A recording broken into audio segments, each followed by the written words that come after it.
Hello and welcome to another video, and today I thought it'd be fun to take the time and finally pick my top 5 favorite films of 2017. I haven't done this yet. I've been in the process of catching up on different movies. At the time of recording this video, it's the weekend before the Oscars have happened, and we'll go ahead and address that here in a second, but this is going to be my top 5 favorite films of 2017.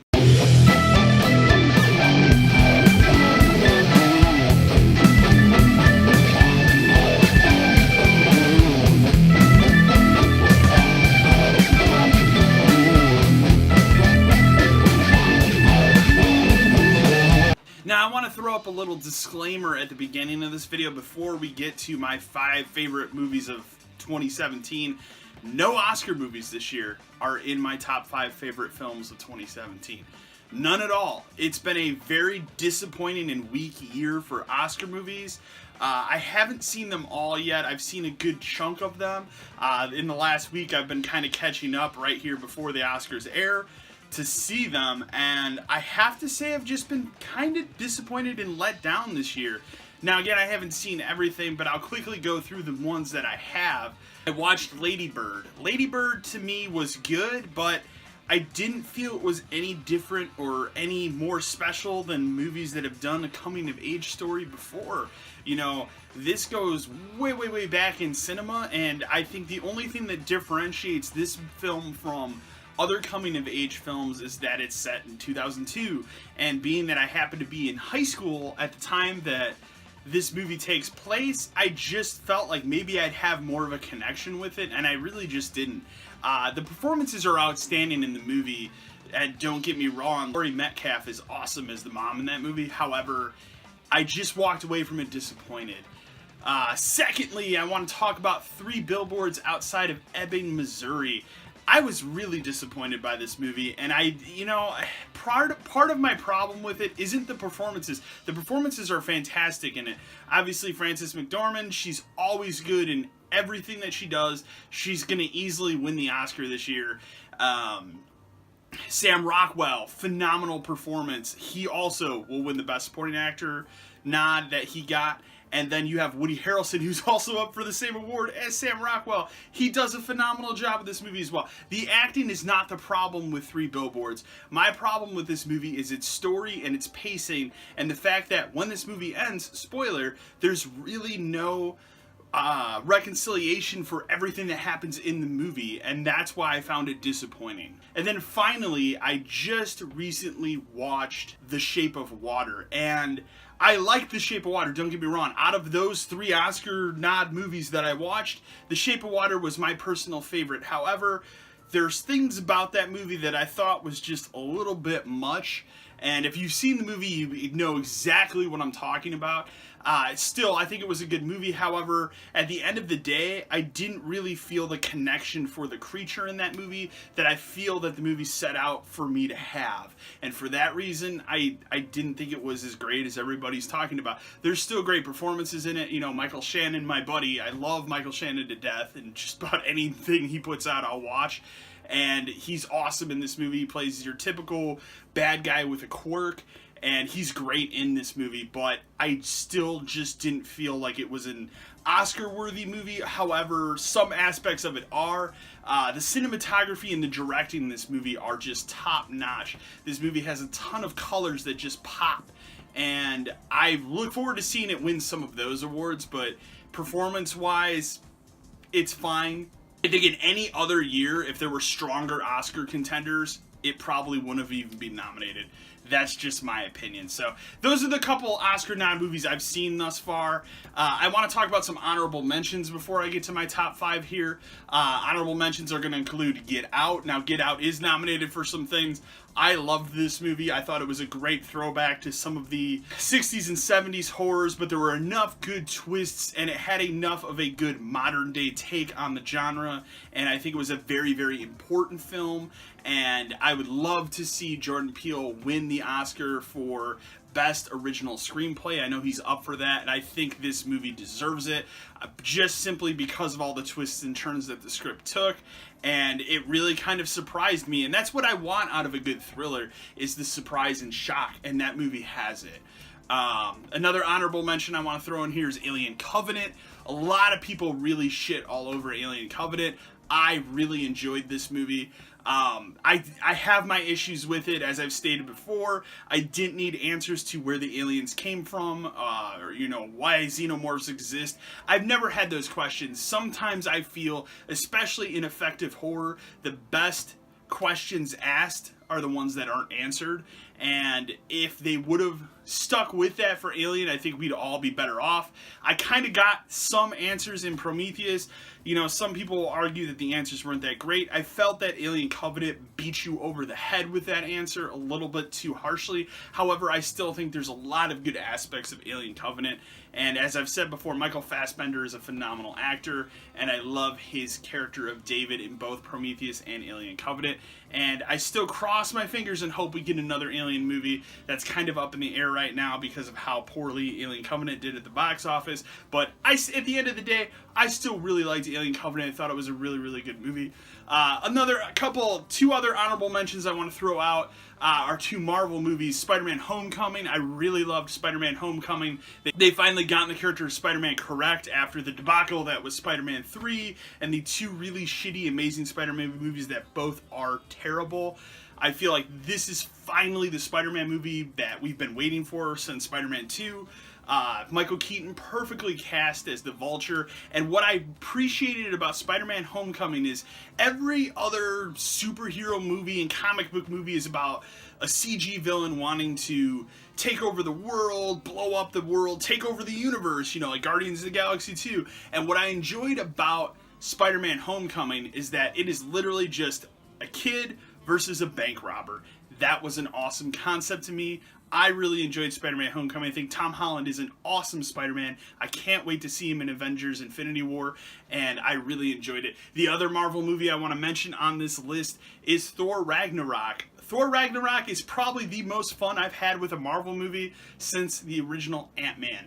I enjoyed every minute of Thor Ragnarok. I thought it was fun, perfectly paced, and had enough humor to keep things going. Some people argue the humor is a little too high. I point to Guardians of the Galaxy 2 to having that problem a little bit more than Thor Ragnarok, but I really enjoyed Thor Ragnarok. I thought it was probably my favorite of all three Thor movies, and it just had a really good, quick, rapid-fire pace to it that I really appreciated. And those are going to be my honorable mentions of 2017. I'm sure I've missed some other things in there. Let's go ahead and get down to the top 5 definitive favorite films of 2017 for me and the channel.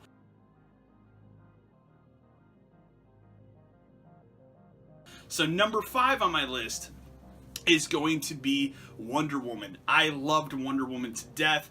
I know between this and another movie on my top 5 list, I'm going to kind of eat crow on the CG bad guy villain comment that I made about the Marvel movies, but it is what it is. Wonder Woman not only did some excellent and great and awesome things for just being the first huge superhero movie to star a woman, it was also a fantastic superhero movie from beginning to end.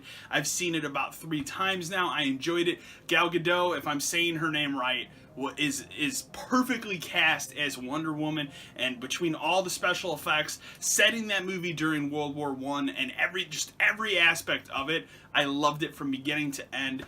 I think the No Man's Land sequence in that movie, and especially the sequence after with the sniper in the bell tower, is probably my favorite action sequence in a movie in 2017. Phenomenal movie.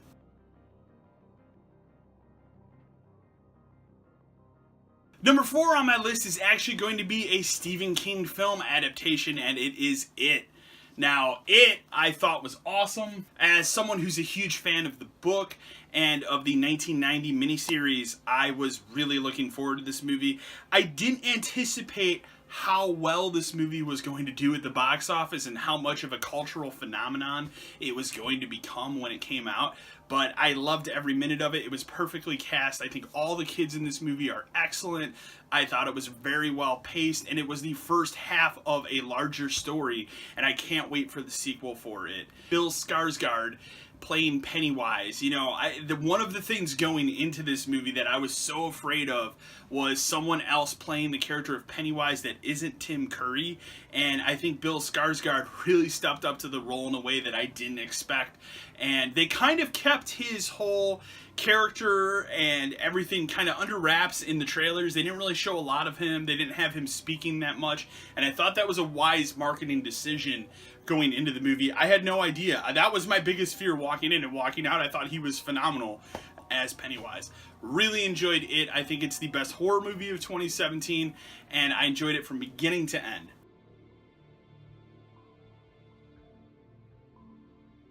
Number 3 on my list is the movie that's going to make me eat some crow with some of my comments about CG villains and superhero movies about the villain wanting to take over the world, but it is Justice League. Now, yes, I'm going to get a lot of shit for putting Justice League not only in my top 5 favorite films of 2017, but the fact that it's number 3 on my list is going to piss a lot of people off. However, it's my list, and this is what I think. So, Justice League for me is my Avengers. This is what I've been waiting for pretty much my entire life, from being a kid to now.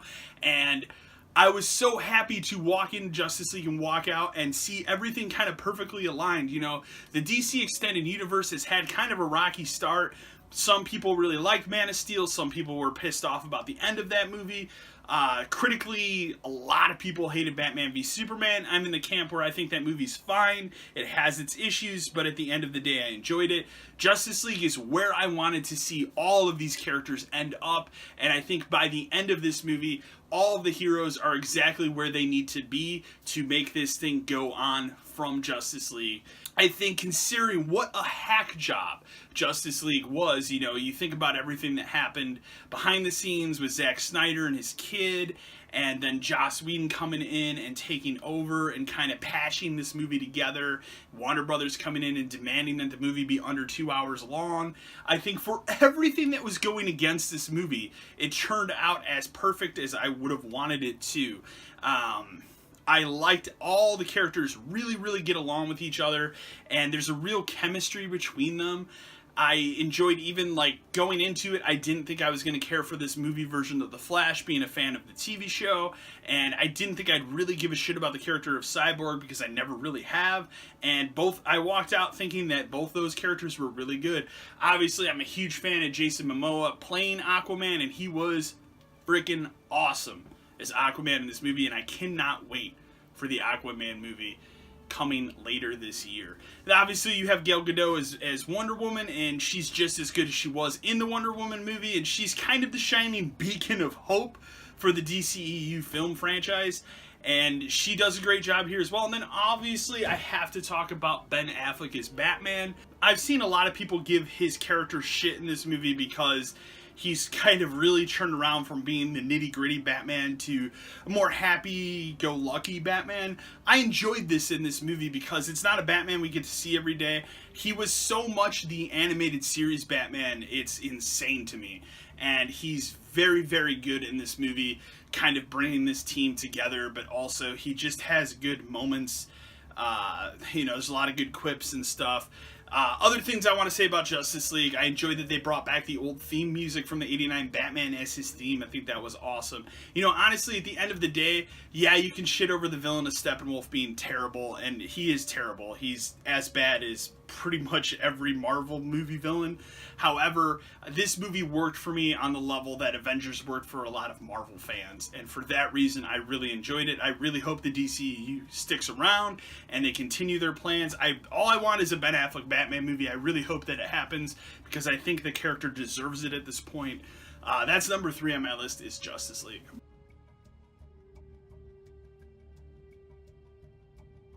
Number 2 on my list was actually going to be number 1 on my list until a movie that I watched recently knocked it off of the top slot. That is going to be War for the Planet of the Apes. Now, a couple years ago, I wasn't even into the idea of these new Planet of the Apes movies until somebody told me, no, you need to just sit down and watch Rise of the Planet of the Apes. It will blow your mind how good that movie actually is. And I did, and I really got into these movies. And I think War for the Planet of the Apes is on another level when it comes to these kind of movies. It's dark, it's gritty, it's kind of depressing if we're going to be honest, but I think there was more of a human drama in that movie than a lot of other Hollywood movies I watched last year. Woody Harrelson, again, phenomenal actor, phenomenal performance in this movie. There's a really good twist to what's going on in the world in this movie that I didn't see coming, and it was written in a very smart and effective way that you just don't really see in Hollywood movies anymore. And for that alone, I think it's worth it. But the acting performances in this movie from beginning to end is one of my favorite movies of the year. And if you're sitting out there and you haven't watched any of these new Planet of the Apes movies, you need to marathon all three of them. But War for the Planet of the Apes is on a different level. That's number 2 on my list.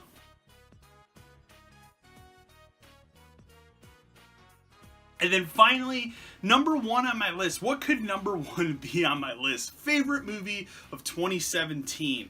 What could it be? For real, what could it be? Well, it's a little known independent movie that came out starring Vince Vaughn, of all people, that I went into not really knowing much about and walking out thinking it's one of the best action movies of the last 20 years. This is Brawl in Cell Block 99. Now, I haven't actually had a chance to do a full review of this movie on the channel, being that it was something I watched recently. And again, I will state right now, Brawl in Cell Block 99 is not a perfect movie. None of the movies on my list are a perfect movie. It's hard for me to tell you what I think is a perfect movie without any flaws, because everything has some sort of flaw. However, Brawl in Cell Block 99, I think, not only elevates Vince Vaughn as an actor to a different level, because he's not playing the typical Vince Vaughn role you see every day. He's not your wisecracking drunk uncle that he plays in like every movie. This is Vince Vaughn unhinged. This is him playing a character that has his motivations and will do what is necessary to get the job done at the end of the day, if that makes sense. This is a violent movie. I'll say the end of this movie, the last 10 minutes, are probably the most violence I've seen in a movie since the original RoboCop, and I kid you not, it's insane. Awesome movie. I really don't want to give much more out about it.